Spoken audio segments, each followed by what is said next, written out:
So, ready to rock and roll on a Monday morning, ladies and gentlemen. Well, it might not be Monday morning that you're looking at this on Facebook or indeed listening to it as a podcast. But wherever you are and whenever you're listening or watching, whatever, welcome to the Court of Public Opinion. I'm Jeremy Cordeaux. Peter Clayton's behind the camera. And before we get into some meaty bits,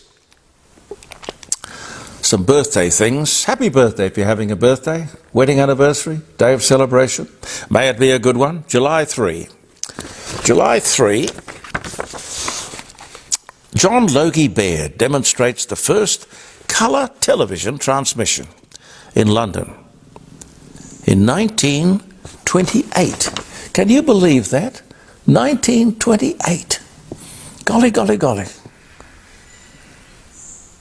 I remember when I was at Channel 10 at the time when they introduced colour into Australia, and that would have been, oh golly, would have been 72? Yes, early 70s, yes. Yeah.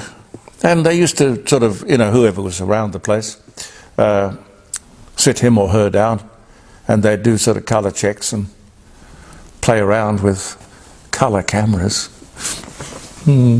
Wonderful experimental days of television. Very good professional days, I must admit. I enjoyed all my time, the early days of television at Channel 10. July 3, 1986 in Germany, Carl Benz drives the first automobile. 1886. Judith Durham, Australian folk pop singer, The Seekers, Georgie Girl, A World of Our Own, was born in Essendon, Victoria. She died in 2022, but born in 1943. I thought the most beautiful thing she ever did was When Will the Good Apples Fall on My Side of the Fence? I loved that. But they had so many wonderful songs. Tom Springfield wrote a lot of them. It's just another great era in that early 60s bit. Jim Backus. Jim Backus, American actor. He was Mr. Magoo, brilliantly. Rebel Without a Cause, he was in that. He was in Gilligan's Island. He was the voice on lots of different cartoon characters as well. He dies of pneumonia at 76 in 1989. Tom Cruise, American actor, Risky Business. Jerry Maguire, Rain Man, born Syracuse, New York in 1962. I heard something the other night on the BBC where he is, because he does all his own stunts, and if he doesn't have a death wish, it certainly looks like it, he is preparing to perform the most dangerous stunt. No stunt men, he's doing it himself, which has got to have a lot of credibility. But I'm surprised that the studio, who would have a lot of money tied up in his survival and well-being, I'm surprised they'd let him do it. But he's going to run a motorcycle off a cliff or something. And it's being talked about as the most dangerous stunt ever performed for the cinema. I guess that's one way to get people's attention. Trigger, Roy Rogers' horse, dies in 1965. Trigger was you'd know, Pete, a Palomino? Palomino, oh yeah. Yeah, the beautiful honey-coloured horse with the light-coloured mane and tail. Another horse I love is a buckskin, which is a pale colour, but with a black mane and a black tail. I'm very superficial, for which I apologise. Laura Branigan, American singer, songwriter. Gloria, Alan Jones, the Australian 2GB talk show phenomenon, would use Gloria as his theme. I was never sure why. But anyway, his critics found a reason. In 1952, Laura Branigan was born in New York. She died in 2004. Julian Assange, Australian founder of WikiLeaks, was born in Townsville in Queensland in 1971, still in the slammer, but they are trying to get him out. The movie Batman set the record for the quickest $100 million box office return ever. 10 days it took, just 10 days to make $100 million. 1989. No doubt about it, if you got a hot movie, you can make a lot of money. But gee whiz, I think I saw somewhere that only 10% of the movies they make, I'm talking about big time movies, I'm not talking about small stuff, 10% of movies that come out of, say, Hollywood make money. The rest lose money. So it's a kind of a percentage game, I suppose, that these people play. The Adelaide Crows, hey Pete, the Adelaide Crows, Australian rules football coach, oh dear, Phil Walsh, he's murdered by his son, Cy, in his Somerton Park home, 2015. Dear, oh dear, what a tragedy. What a tragedy. You're not a Crows fan though, are you? You're a Port Adelaide, yeah. Rudy Valley, American singer. He dies at 84. 1986. I remember talking to Rudy Valley. It was so, you know, oh dear. I remember, it stands out in my mind because he was so flat when I talked to him, just absolutely flat. And I said, what's wrong? You sound so down. What's the matter? And he said, I'm not happy with life. I'm depressed. I've been depressed for years. And I felt so sorry for him, you know. Anyway, I mean, that's the problem with stardom, because you have these moments when you're up there, and I guess you have peaks and you have troughs. And if you've got the sort of personality that maybe draws you to that business, you might be more vulnerable than most to mood swings and problems like that. The Pony Express arrives in San Francisco with overland letters from New York, 1861.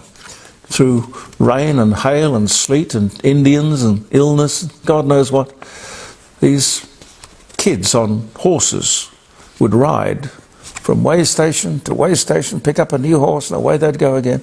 It only existed for 18 months, but it's part of the legend of the Old West. The Pony Express.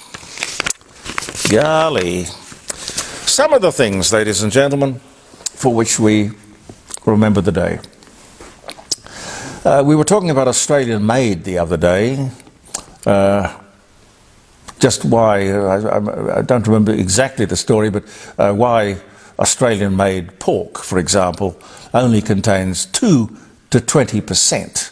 2 to 20% of Australian made anything. And that's according to the packaging, and that includes the packaging. Now, thanks to the encyclomedia, you wonderful people who know everything about everything, I want to tell you about a couple of apps that you should look at and put on your phone.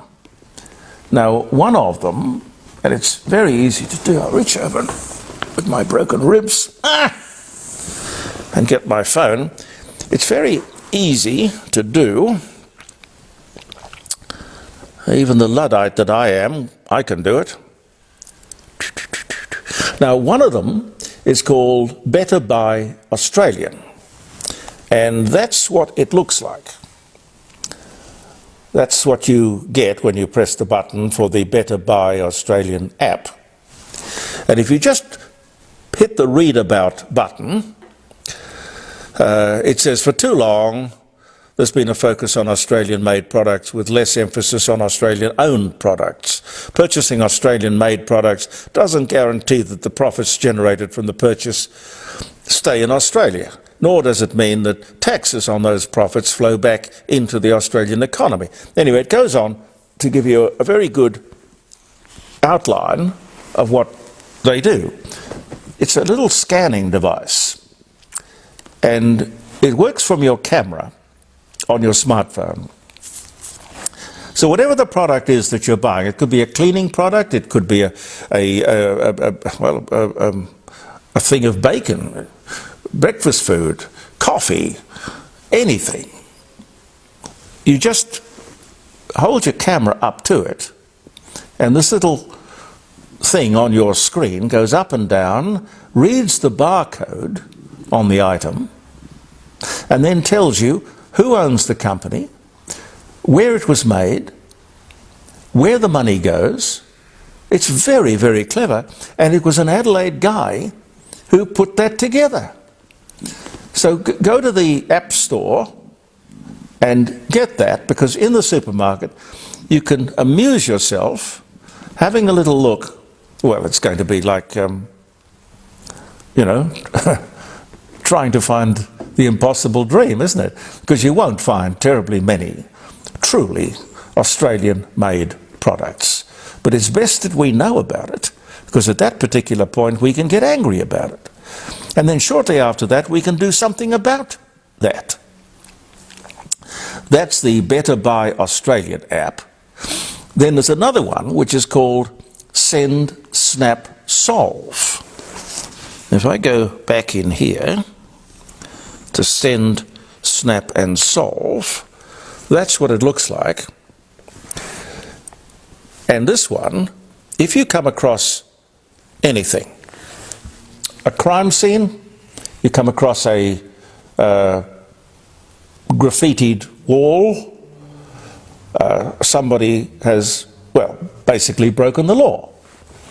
Somebody has made a nuisance of himself, a public nuisance of himself. Now that Send, Snap and Solve app immediately sends that off to a point where something can be done. They can recognize, apparently graffiti work, I won't call it art, vandalism is instantly recognizable from a library of similar work, so they know who has done it.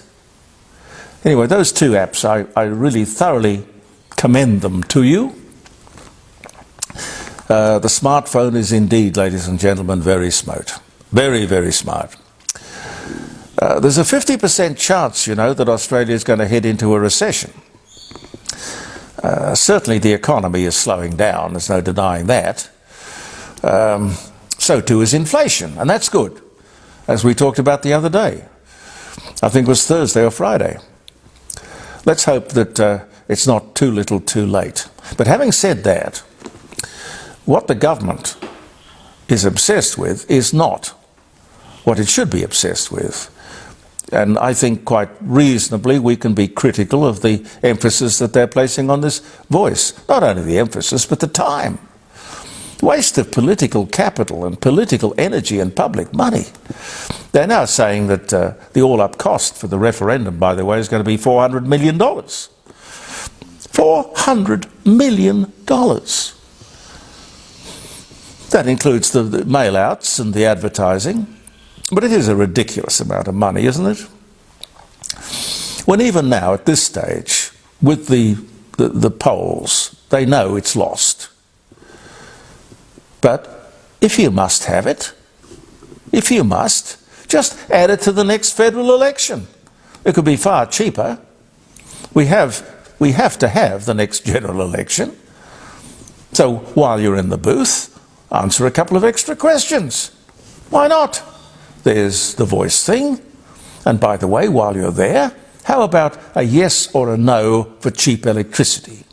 Yes. Yes, atomic power. Really cheap power. Now, we've got atomic submarines. There's nothing to be frightened of.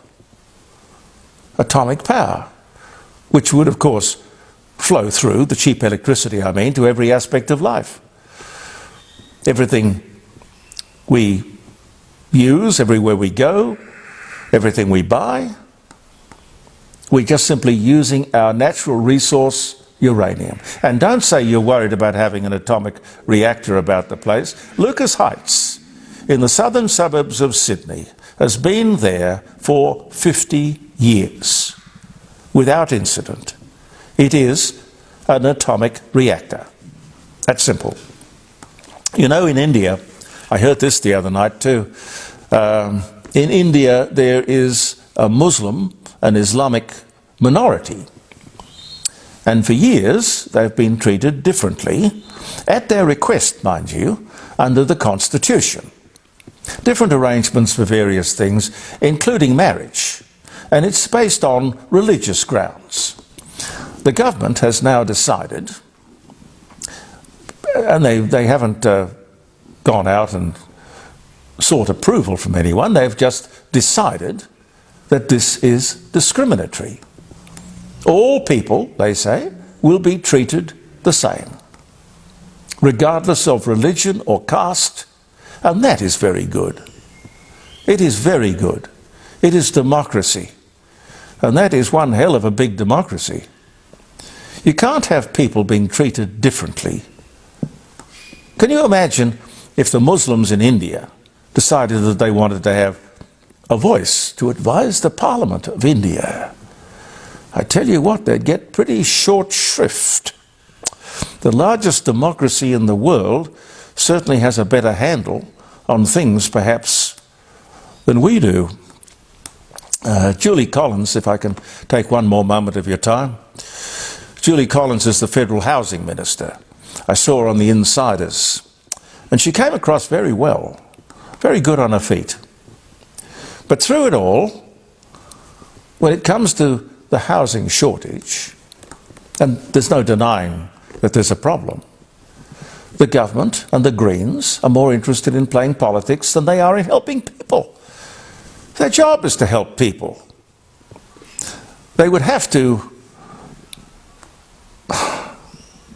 well, they felt they had to come up with something, and what they did was capping rents. Let's cap rents. It sounds superficially like a really good idea. Well, if you do that, are you going to cap the rates and the taxes and the property taxes and all the other expenses associated with owning a property, an investment property? They never mentioned that. They can't be so naive, can they? Make it less attractive to invest in rental properties and you will end up with fewer rental properties. It's pretty simple. Why don't you go the other way? Go the other way. Offer an incentive. Give people a tax break on every rental property they bring to the market. It's a bit complicated because, of course, property tax is a state tax and the rates and taxes are a municipal tax. But they could work out an income tax benefit for people with a rental property. Now, unlike the Prime Minister, I don't have any axe to grind here. I do not have any rental properties.